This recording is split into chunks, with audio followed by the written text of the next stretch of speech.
Do you have an internal pathing error with the Ffmpeg64.dll? I'm Sophie Chen, a senior Windows support engineer.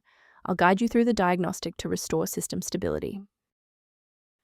Before we dive into the Ffmpeg64-bit troubleshooting, a resource for system environment optimization is available below.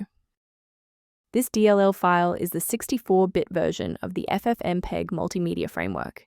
It enables applications to encode, decode, and transcode audio and video files using a vast array of high-performance codecs and filters on Windows. With the why out of the way, let's focus on getting you running again. This error typically means a core application file is missing from the Ffmpeg installation path. Reinstalling the latest official version of Ffmpeg is the fastest way to restore the Ffmpeg64-bit DLL and get the program running again. If the setup package didn't provide a resolution, we need to look under the hood at how your system handles current session configurations. A standard reboot clears out temporary memory conflicts and gives the Windows loader another chance to properly register the Ffmpeg64-bit component during startup. Before you restart, bookmark this video or hit the like button. It makes it much easier to find this tutorial in your history so you can pick up exactly where we left off.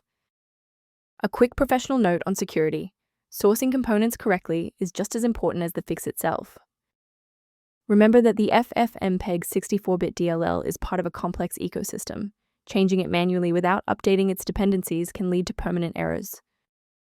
Managing these dependencies can be streamlined by using a specialized diagnostic utility to monitor your system state. For users seeking improved system clarity, the diagnostic tool in the description references the Ffmpeg64-bit environment. If this diagnostic helped you resolve the Ffmpeg64-bit error, please like the video and subscribe for more technical insights and system stability tips.